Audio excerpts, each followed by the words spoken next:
Chuck's got the questions, digging so sharp, peeling back layers, hitting the heart. Chuck Shute podcast, blowing your mind. Every topic, one of a kind. Good, sir. How you doing? Just great. Just fine and dandy here over in Scottsdale, Arizona. It's nice and sunny. Now, where are you at? Are you in California or Vegas? Where are I you? know I'm in California. It's nice and sunny here, and I don't see any smoke yet. Well, that's good. So are you near that area where the fires So are? I am. I'm about an hour to the north of Malibu, so it's right across the ridge, and I'm about an hour from Pasadena to the east. And we had a Calabasas fire just up on the 405, about 20 minutes, sort of to the south of us on Saturday, and then one in Ventura, just in the city, in a wash or something on Monday night. So they killed that pretty quickly. So that's about 20, 30 minutes from me. Oh, So okay. kind of in the middle, but still safe. Thank But you're God. safe. I mean, I heard something today. Somebody said the fires are out, or they getting So close, or so they talk about Malibu being only like 17% contained, but what they're oh, meaning is that there's a lot of choppers in the air looking at hot spots. They have infrared checking them out, so they're still active, but no visible flames. It's all under the ash, and they're keeping a close eye on it. And I think Pasadena, Altadena is like 20 something percent maybe contained. Um, Awful devastation, just absolutely flattened. It's hard to comprehend, really. yeah. So if it hasn't, I mean, obviously your house is still standing, but Uh, it must have affected friends and family and people neighbors. Absolutely. Howard Leese, Hart's guitar player for years, and Paul Rogers, MD as well. He lives up off Mulholland, up on the ridge. He lost his house on the last fire, had to rebuild 20 houses up on the hill, 16 of them gone, including his. So he was out on over the weekend. I was texting him. He's running off a generator, and he goes, "It's just spooky eerie because I'm looking at the Palisades fire coming up the 405 just up to the back of the Getty Center."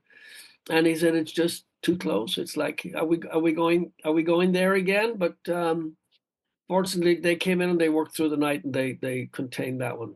So Oh, it's awful. It's just awful shit. Yeah. do you have like the fire insurance or whatever? Because I heard there was some sort of No, issue with some people, they couldn't get the insurance. Like California has a cap on the insurance, and so the insurance companies are like, we can't make money. We're going to go broke if we insure yeah, people. they took everybody off the insurance about 6 months ago, so that they wouldn't be liable.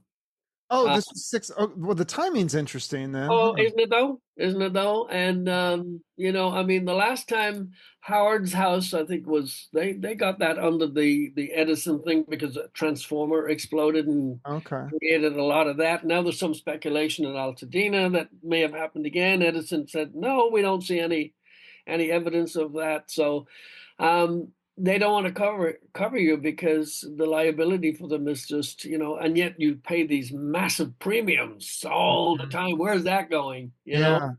So it's a, excuse my French, it's a clusterfuck. That's what it is. Yeah. I mean, so then, so you don't have insurance with the fire. So if for some reason, I mean, it sounds like you're going to be okay, but if for some reason it had moved into your house burns down, it's like, sorry, you're SOL.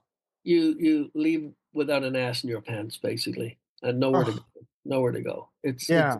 yeah, it's hard to get your head around it, and you're going, what? Yeah. I've lived here. I pay all of these taxes. I do all of this, and you guys go, sorry, I can't help. Well, yeah, and I think there's a misconception too because from the public, everyone is thinking, all these houses are multimillionaires and these people can afford to rebuild. But I think there's a lot of people who are maybe they're successful and they have a good life, but they can't afford to buy a new house. I mean, that's how many people could just, I could swing another house. I And mean, that's actually all over the media right now because people like you're talking about, who maybe have inherited it down through the generations. They've always lived in that area, or they have really good jobs and managed to afford to live in that area. But as soon as the house is gone, now they'll come in and the land will be a different price than it was when they built the damn thing. right? And so all of those costs are just going to be insurmountable and probably for a very large percentage impossible to go back to where that family home was. Ugh, yeah, it's Right? so heartbreaking. Yeah, it's yeah, and it's a war zone. I mean, you see the images on the TV. There are Yeah. places that I'm so familiar with down on the coast, gone. They'll never be there. They'll never be there in their original format at any rate. Just gone. Yeah. I know like Moon Shadows, that was a Oh, got gone. Oh my God. Yeah. yeah. I heard about that in Bill Rogers, that whole building, that's all gone. Some of the fire stations that I'm very familiar with down there, they're gone. I have a sheriff, LA sheriff, who's a friend of mine, and we were talking about it over the weekend. And he goes, "Look, this is what you see on the TV. I just drove through it because I'm on patrol." And he just takes his phone out and he shows me all the photos. And he goes, "I'm in it." And you see the fire engines coming towards his cruiser. And he goes, "It doesn't even look like a fire engine in the distance because it's so obliterated with smoke. And until it's on top of you, you realize, whoa." And he said, "They're down there, and the air quality is the pits. And then they're dealing with looters. And I mean, they had this idiot the other day pose as a firefighter in a uniform, the whole 9 yards. And dude got arrested, thankfully. And I think 3 people in the Altadena area yesterday physically caught red-handed starting fires, and the cops came up on them, and people saw them and took video and reported it and took them away." And you're going, yeah, that is so I saw that too. That's so puzzling that so that makes you wonder, is that how it started or was that just are these people like copycat like for attention? I don't know. I don't know what it is. I Yeah. sick for sure. They're still trying to get to the bottom of the forensics are out in Palisades, and it's an interesting job how they actually can differentiate between how it started and did it start this way and Right. exactly where it started. And um, what did these idiots? That's a lot of fuel for such a ginormous piece of destruction. I mean, what did they use? A gallon of gas, a box of matches? What did these idiots do? I don't know. I mean, High winds, of course. yeah. There's your biggest incendiary right there. Yeah, the winds and then they said the underbrush is I don't know if it was fully maintained as well as it should have, so that kind of No clearance, yeah. and not enough backup, not enough fire support. This is one of the greatest cities on the planet, and Yeah. we're supposed to be, readiness, preparedness, and it's like, hello, what just happened? Yeah. Yeah, this was a bad movie, a really bad movie. It's heartbreaking. It's interesting too to see people's responses. Like I said, I think some people just think these people, these are all just super rich people, and Yeah, and I some have people are I even have a old happy. guitar player friend of mine back in the UK, and he texts me a message and he goes, "Hey, not everybody can be a movie star up there. Tell me they're not. There must be Yeah, General Joe." And I went, "No, these are hardworking people who some may be in the industry, some maybe be in a completely different line of work. They're just work hard and they're fortunate enough to have been able to buy property up there, and now they don't have it anymore. No, yeah, they're not all movie stars. No. right. Well, and it's interesting too to look just the people's different. I mean, some people have been amazing, which is great to There's GoFundMe started, and there's Oh, people it's amazing.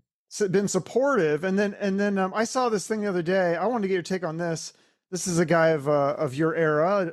Tommy Lee from Motley Crue was saying that he thought it was in bad taste for musicians to be promoting an album during this time. And I just was a little puzzled with that. I'm like, to me, I feel like I would want a distraction. I don't want to just sit and think about the fire and all the I've read all that, and people, there have been some benefit shows organized, and then they've been canceled because Hmm. there was differences of opinion. It's just in bad taste, and will the money really go to the source? Will it go to the benefit? There are a ginormous amount of ordinary people coming forward, setting up stations where you can come and takeaways like water and food and all of the same, babies, diapers, all of that sort of stuff, baby food. And there's an amazing amount of centers. Is it in bad taste to put a record out? Chances are, like my own, This was all pre-planned. I didn't have it on my calendar that come last Tuesday night. There was going to be a massive fire in Palisades that would then just go all of the way over to Altadena, and then 20 minutes from to the west of me and 30 minutes to the south of me. And I didn't plan that. And my record label's in Italy, and I'm not sure that they're like, time zone wise going, oh shoot, we're a day ahead of this or a day behind this. Let's stop everything. Yeah. So I don't think it's certainly not meant to be in bad taste. These are things that were scheduled on the calendar and just went ahead, and they're probably on autopilot. Get trying to Yeah, get. well, I mean, you're not a firefighter, you're not a government agency, or like you're a musician. This is what you do, and I think the world needs that. I think whether it's a massive fire or the wars or whatever, there's terrible things going on in the world. You bring music, you bring a shining light to people who in this darkness. I think that's a good thing. It's amazing to think that we don't want to think sometimes, but life cuts right through the middle of the disaster because we will come out at the other end. It's such a Yeah. cliche. We will get better. We will build. We will do all of that sort of stuff. And in the midst of all that, you will get up in the morning if you have the availability to do it. You will get up and make your coffee. You will have your breakfast. Your kids will go to school where it's possible for them to go to school. And the ones that can't, we will rally around and try to make their day less miserable. And I don't even know how you do that. No, I mean, I think you're doing it with the music. I mean, there's somebody out there myself, I mean, I'm a fan, and I'm sure there's many others who are diehard fans that are looking forward to an interview with you and looking forward to this new album. And, if you cut that off, I feel like, oh, they're going to be disappointed. Now they have something to look forward to. They got enough bad stuff going on. Well, So, you'd have to cut everybody off, and you'd have, yeah. I hate to use the analogy here, but you'd have to what? You'd have to do the pandemic, cut the world off. Nobody thought we could stop the world revolving during No. during the pandemic. We were, come on, man, you can't do that. That's never going to happen. And yet there we were, getting jabs in the arm, going, oh, let's line up, like robots. And we came through that. We bitched, we complained, we hated it. It was the worst ever. Never thought it was even possible to happen. And now here we have two massive regions here in our own city. And the world has come to a stop for a lot of those people. But the people around will keep rallying and try to cut through that smoke, no pun intended, and try to give them a little bit of clearance because God knows they need it. It's just horrendous. I mean, they need all of the support that we can muster up because I wouldn't want to be living in a shelter not knowing, if I'm going to eat or if all I get is a bottle of water. And thankfully, there seems to be plenty of water on hand from all the donations and everything. But you can imagine, I don't have a pair of shoes. I have the pair of shoes on my feet, and I'm going down to the shelter because people are donating shoes. I mean, that's daunting to me, or a pair of somebody else's pants because I actually don't have any more pants than the PJs that I actually had to run out of my house in, Yeah. And if you get down to the nitty gritty of just how little they have, people may go, oh my God, man, I can't, I have it prepared. We're prepared. We put a list together of the emergency necessities, but you can't get everything in your car. You're limited and you'll take what you think you need overnight, what you're going to pack for 10 nights, a month, All so right. Yeah. start to break it down. And then we were talking yesterday loosely and people are going, oh, dude, a subject that very few people probably want to approach is what about all of those people that have guns in their houses? And if they have guns in their houses, what goes with a gun? Ammunition. And if you have a fire in your house, can you imagine? I mean, what's going to happen to that ammunition unless it's buried underground somewhere? I mean, it's, and I haven't heard too many reports of that, are not that they're telling us, but that's a real live fact. Yeah. That's a There's a, real life fact. there's a lot of ticking time bombs, like Oh my God, literally. it's unreal. And it goes on and on and on and on. And then people who like to camp and have small propane tanks in their houses, if they have Hmm. barbecues in their houses, it's a domino effect of horrendous proportions, And Yeah. And so when you go down your checklist, you go, oh my God, right? Do I really need that? What am I going to do with that? I can't put that in my car, right? Yeah. You're going to take a propane tank in your car because you think you just might to set up shop somewhere and then make a burger. I don't think that's one of the things. Yeah, and how much warning did they even get to like figure all this stuff out? Like, I don't think it was a lot. It was like hours. There was a spark that started at minimum acreage, and into Tuesday night it went. It was oh my God! By 1 o'clock in the morning, this thing was an inferno. Crazy. 10:30 on Tuesday morning, I think, is when that first ignited, and it seemed okay because you have daylight hours, and then suddenly there's no pressure in the pumps. And you're right. My sister and one of my sisters back in Ireland, she goes, I don't understand it from here. I see the reports, but isn't there like an ocean there that you can use? I'm going, right. There is a very, very, very, very big ocean right there. And I said, but the clearance and the smoke and the visibility was zilch, and planes couldn't fly, choppers couldn't fly, and there was no pressure in the pumps. I think after 4 a.m. in the morning, I read there were like 3 tanks, all with 1 million gallons. I think one went out at 11, second one went out at 1, and I think if I'm right, the third one at about 4 a.m. in the morning. There was still water, but not nearly enough, and not enough provisions to replenish all of that. So crazy. Yeah. What, has this inspired you to write a song? Could you write a song about this? Is that something that you do when times of stress like this? It inspires you to write probably something? Won't happen now because it would be too obvious for me, that sort of stuff. But I'm sure some of the bigger artists who come together for a benefit will most likely hone in on that and write something that will be pointed towards this horrendous disaster. Give peace a chance. Yeah, type of thing. Good. I know. I hate to say it, but when the dust settles and the ash is down, they're talking about potential. I don't think we've had decent rain since last May or something. Right figure, right? So that's a lot of dry ground, earth brush, and if we did get a huge downpour, which would be great to keep that ash down, etc. Now we're into what, mudslides? Oh shit! I forgot about that. Oh man, I saw a house this morning. Because I like to catch the news. My wife leaves to work. She's in mental health, so she's got a facility in Malibu that has had no power now since the fires. So everything's run on generators. They need internet. They have patients. They need to be able to deal. They have nothing. So they're trying to work programs that keeps everybody safe. And they have another one in Agora, which is very close to us, and that's been powerless for about a week or more now too, and no internet, and they try to take care of their patients, and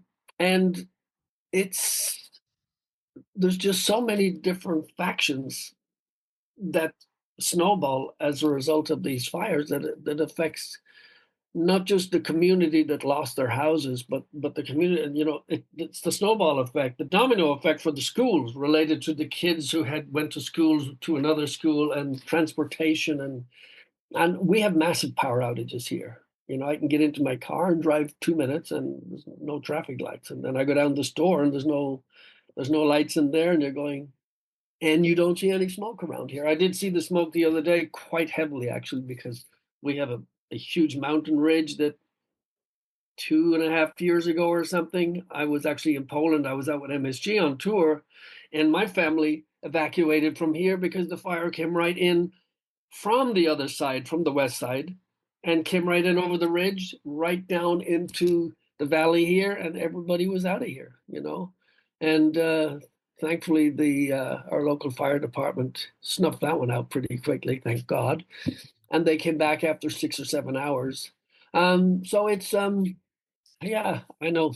I wish I had all the answers for you, Chuck. Yeah. Well, it's tough. Well, the one thing you do know, I know, is music, and like I said, I think there's probably a lot of people who can use this album as a shining light. So the album is called Soulbound, and that is also one of the singles, which is an awesome song. It's got a really cool opening bass line, with the synths and the sing along chorus. I mean, this is everything that your fans are That going to bass love. line at the beginning, I had so my producer on the new producer on this one, Aldo Lenobile, out of he's the in-house guy for Frontiers Records, right? So when we demoed everything, and then I recorded it and I sent it back, and we were discussing keep a lot more guitar on this record.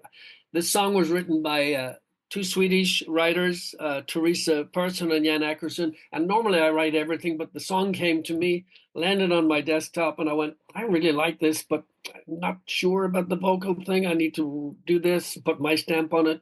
We did all of that, sent it back, and I loved the title. And then Aldo on the demo, just for accounting on the song, had put that little bass riff at the beginning of it. Then he mixed the record, sent it back to me, and there's no bass riff. And I'm going, dude, did you forget like to, push the faders on stun for this? He goes, what bass riff? And I went right there at the beginning on the demo. He goes, oh no, that was just something for me to count it in. And I'm going to put it right back in there because I like it. I love it. That's what actually sets me up for the stupid thing, because the opening track was Till I Die, which we did a video for. And I said, it's just perfect in that little 2-second, 3-second break. Hit me with that bass line and we're straight into it. And I said, I totally miss it. It belongs. And he goes, it's not even a real bass riff. It's just a demo. And I went, change nothing, just put it right in like it is. So it's funny you should bring that up. Yeah. But that was actually never intended to be there. I heard it and I went, oh God, I love that. We've got to keep that. And he goes, oh no, but it's not a real bass part. And I went, yeah, it is. Yeah, no, it sounds great. I love that kind of stuff. That's a little, Me too. a little bit different. You don't skew too far away from melodic hard rock, but and also the riff in that is a little heavier than I think than usual too. But I like that too, and it works with the chorus. Yeah, it's the only track actually in the midst of the rest of the record that's different than everything else, but it's got a kind of a symphonic thing, but it's also heavy on the bottom end. Yeah, this is good. It's a bit of light and shade here. Let's keep it and use it as the title, and yeah, so there you have it. Yeah, that one's great. I love The Best of Me too. There's really good guitars on that one. What is that lyrically though? You say like you won't get the best of me. Oh, how the mighty fall. Who is this directed at? It's kind of directed at myself and everything that I've been around. And it was, I was sitting here writing it and I'm going, you know what? You do your best in life, right? You hit so many obstacles. And yet there's a thread that keeps you going. There is, because you have to find that positive thread, or else it's like, what are you going to do? Like, that's it, it's over. And so it's like, again, the best way I can say it is, you can throw all the shit in the world that you like at me, but it's never going to get the better of me because I have to get through this storm, and I will. So I just took all of those. I went, what else can you throw at me? And then I went, aha, that's, we used to have this saying in the Irish pubs, there'd always be a fight at the end of the night, right? And then somebody would, take the fist and smack you, and you'd go, that's the best you can do. And it's that intimidating factor, it's like, dude, you're dead. And that's kind of what I was thinking, you just throw it at me, throw the bus at me, throw the train at me, and it's like, I'll still come through. And it's like, it's a touch of arrogance, maybe. That's a fun song. I like that. And then the song Crazy, that also has a cool bass line opening. It's kind of a poppier song. For some reason, it kind of reminds me of like Ozzy's Shot in the Dark. Like it's got that kind of vibe to it a little bit. A little bit. My wife of 31 years, it doesn't matter how many records I make, she goes, is there a song on there about me this time? So I go, there isn't. And she goes, typical. So who's that one about then? It's just a little. Does she want that to be about her? The song is called Crazy. No. I mean, but it's a game that we play, and Crazy is literally just it's craving somebody that you can only have in your dreams, and when you wake up, it's all gone. And that's kind of what it is.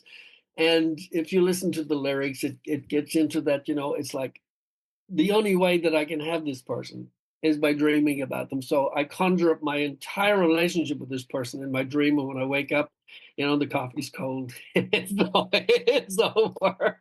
It never happened, and that's what it is. It's a bit of a fantasy, really. Yeah. Yeah. It should have been called If Only. Oh, okay. Yeah, that's a good one. Well, what about Bloodied, Bruised, and Beautiful? Oh, Because so that lyrically is really interesting. You said you try to break me down. It's something you can't take away. We're bloodied, bruised, and beautiful. yeah, Like, love yeah. that. So that came to me after I had submitted the first batch of what I thought would be the final record. And then there's a new writer that works with the label, Giancarlo Florida, and he's a local guy. He lives in LA, and he started writing with George Lynch, Michael Sweet, Stryper. And so he started submitting songs to the label and doing really well. And I've worked with him, or he's worked with me on some of the past videos on the solo stuff, and he'd been talking. He goes, "We need to write a song, dude." And so this lands on my laptop, and I see his name, and I'm going, ah. So there was another. He sent two songs, that and Wonder of the World. Wonder of the World, I wasn't crazy about, so I kind of rewrote the whole thing, sent it back, and now I think they're going to possibly stick it out there as maybe the next single or something. Um, and then Bloody Bruise he had sent me, and I really liked it. I loved the music. I liked that lyric, and I called him and I went, dude, you're in a really bad place right now. And he goes, yeah, bro, bro. And I went, oh, dude, should I even ask? And he goes, it's the hard times, dude. That's all he could tell me. Tell me nothing about the song. So I started working on it and changed a few things around and the bridge and that sort of stuff and sent it back to him. And he goes, dude, that's pretty cool. He's just great. So it's something that he lived with and expressed. And he goes, you captured a dude like you're hurting. And I went, I'm hurting for you, dude. Because if that's what you went through, you deserve a little support. Yeah, I love the solo in that too. The guitars Yeah. on this album are amazing, I think. Well, so over the last two records and now into the third record, Andrea Ceveso out of Italy has been my hero, my guitar player. Love what he does. I love his tone. I love his melodies. I love his structures. And I wanted them pushed more to the front on this record. And he also has a hand in the writing that he didn't have on the first two. So he gets more of who he is. And I really wanted that because I love to support. And he's not that well known, but he is to me. And I really wanted to make a big issue out of him because he's just great. There's also another guitar player on there. I think he plays the lead break on Soulbound, Alessandro Mammo. There's a lot of Alessandros in Italy. Have you noticed? Okay. And this is Alessandro Mamoli plays a stinging solo on Soulbound. So I really wanted to push those guys up front and center. It's a solo record, but it has to be a band sound at the end of the day, and that's Right. So then good. how would that work? Do you perform live with these songs? Do you have a I solo actually leave band? Tuesday. I'm actually going to Sweden on Tuesday to do a solo show, and there's a band out of Gothenburg called The Gathering of Kings, and they insisted that they are my band for the show. Hardline is on the show. Dino Jalusic is on the show. Yeah.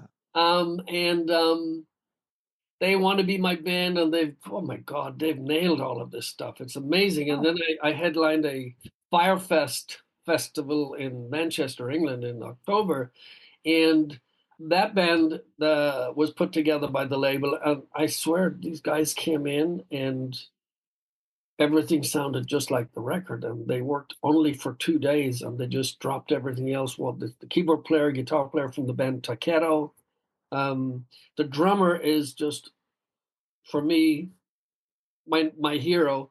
A young kid called Josh Devine. He was actually the drummer from boy band One Direction. Oh. And Wow. people go, dude, sure about this? And I'm going, yeah, but you have to look at the rest of his catalog Yeah. because he does a lot of work for Escape Music out of the UK, and we record a lot of stuff together. And I went, I need Josh for this, and man, he's like Bonham, and he's unreal. Wow. This guy. And a bass player that works for a symphonic classic rock act called Wayne Banks.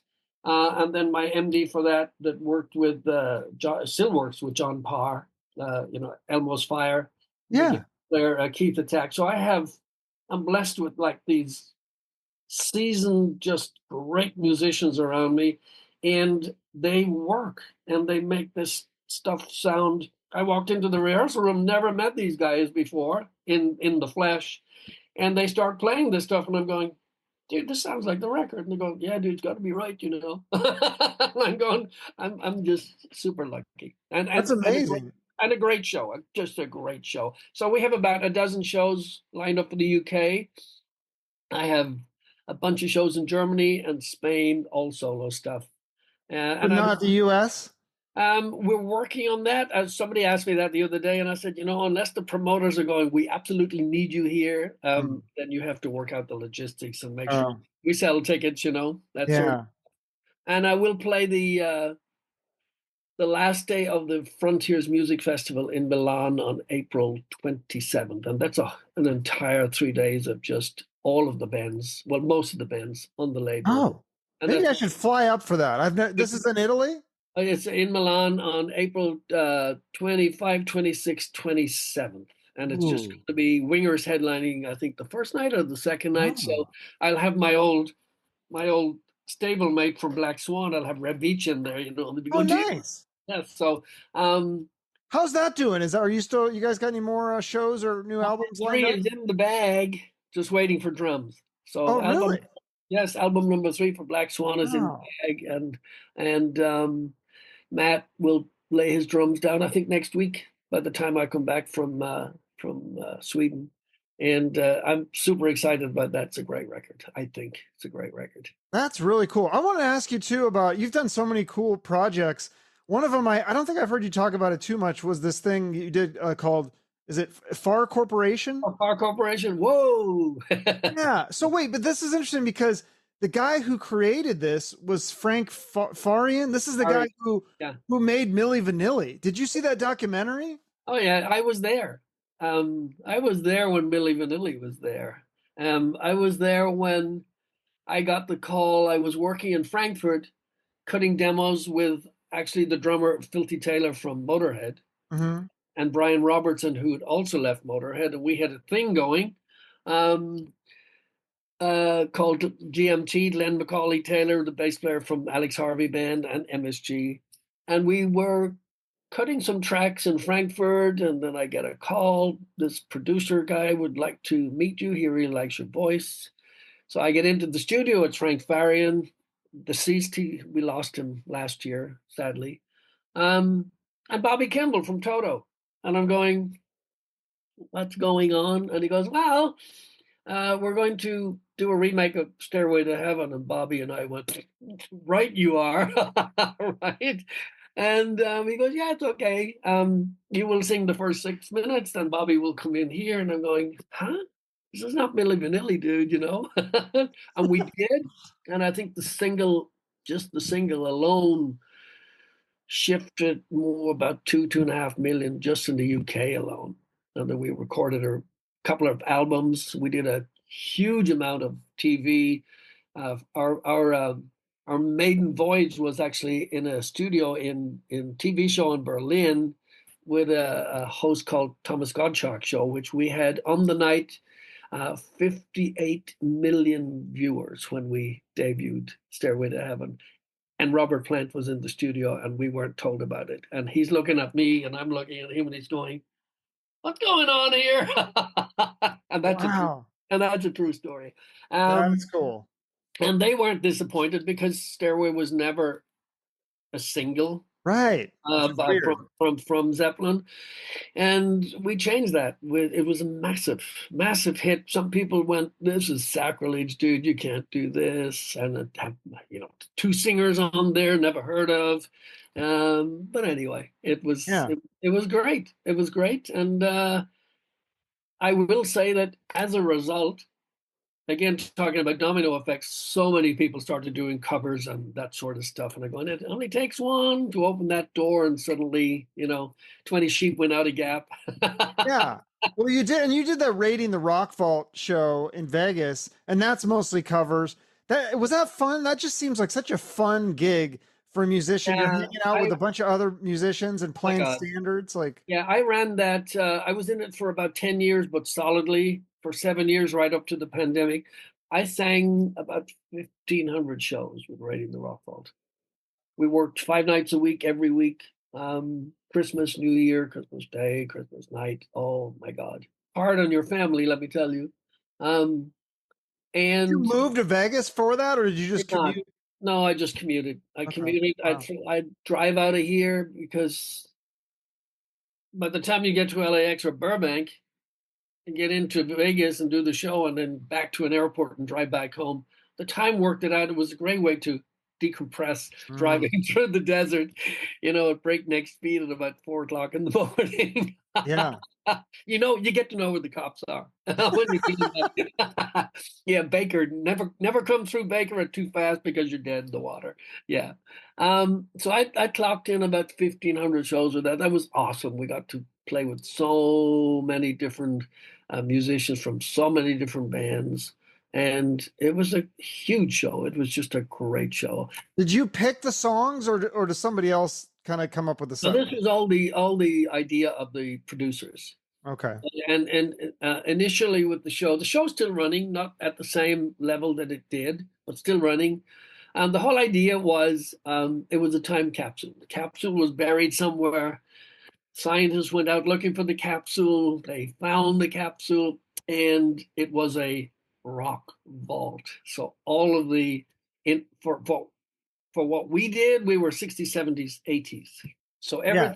everything in that genre was picked, and we would play. Initially, the show was like 2.5 hours. And when you get to Vegas, they go, "Do people have to play slot machines? 90 minutes, that's your max." So we had to trim it back. There was a full script, DJs on stage talking about how this record was a hit on, and that's how the whole show was. There were dancers. It Yeah, was I saw it. It must have been you when I saw it, because it was probably about 2015 or something. yeah, It was yeah, really yeah. good. It was a spectacle. It Yeah. was. We started at Elvis's hotel, the Las Vegas Hilton.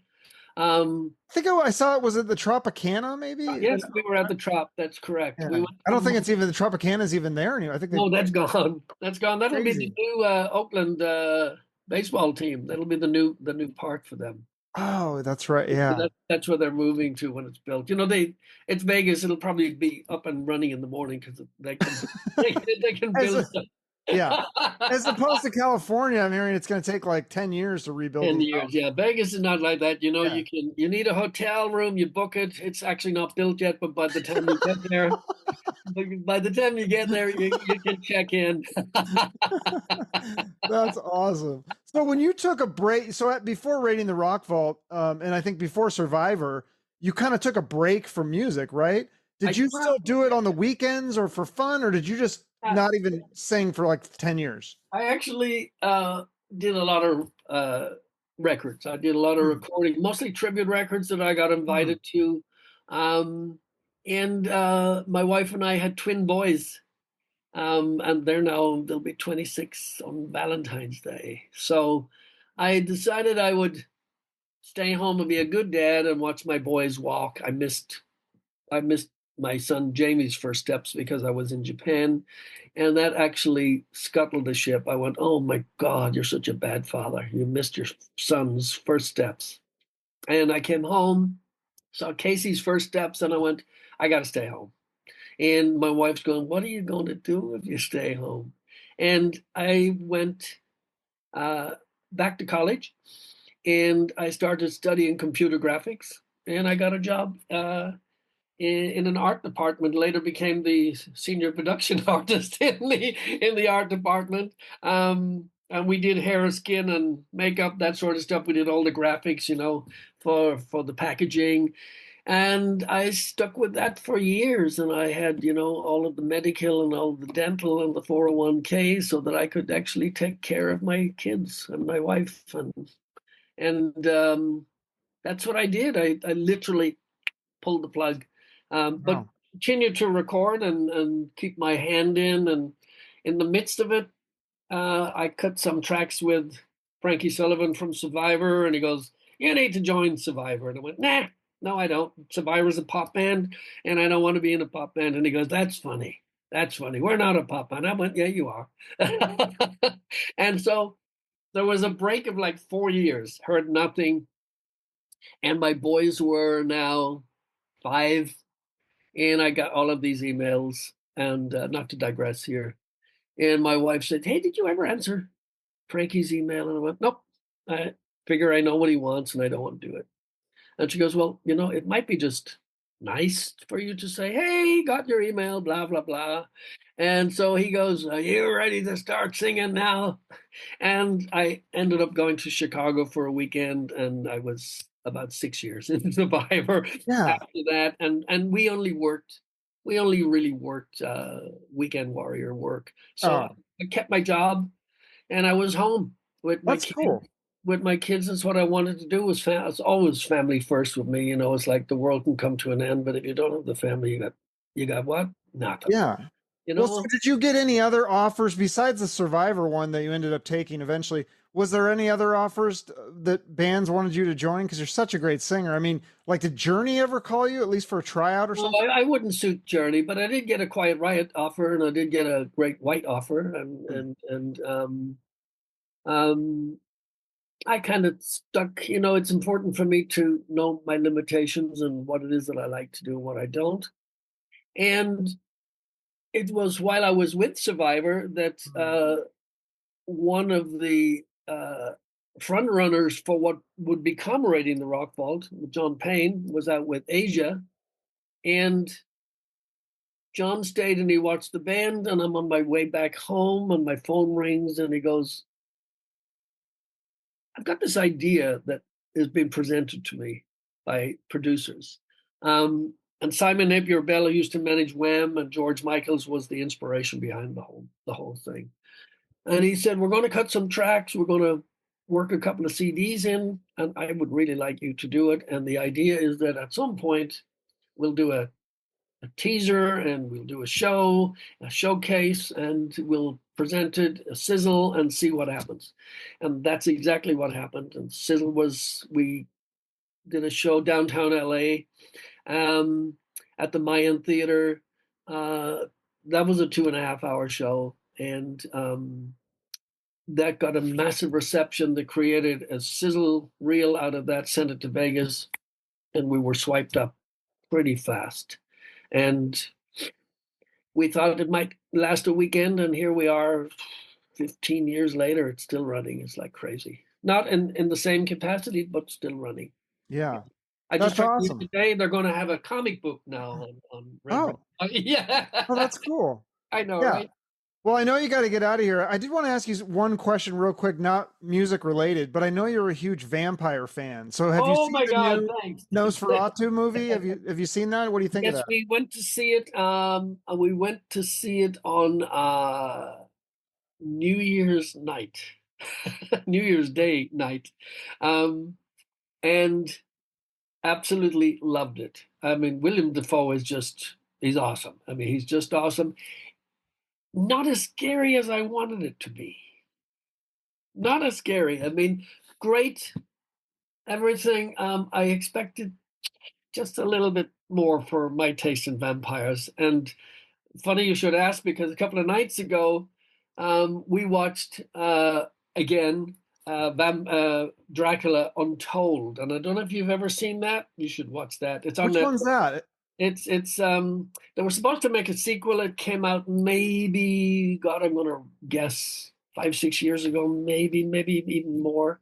It's absolutely it's the effects in it are just great, and it tells the story, but it tells it all from Vlad the Impaler. That's where the Oh, story goes, and okay. it's I'll awesome. watch that. I'll definitely check that out. Very Dracula cool. Untold, you have to watch it. Yeah. But Okay. Nosferatu is brilliant. Loved it.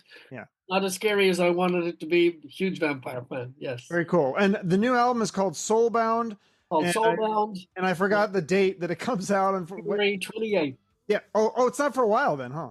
Yes, February 28th. We did February release 20th, yeah. the first single. Till I Die was the first single with video up on YouTube, and a couple of days ago we released the title track, Soulbound. Yeah. Lyric video also on YouTube. Yeah, and people can pre-order it and Yes, now, right? Yeah. If you Okay. go to Frontiers Music SRL, they'll give you all the links, everything that you're supposed to do. If you want to order it, please order it. If you're up on YouTube, give it a like, share it, step and repeat, and play it really loud. All right. Thank you so much, Robin. You're awesome. Thank you so much. Okay. Bye-bye. Bye-bye. Thank you. Kind, from the rockers to the wise men.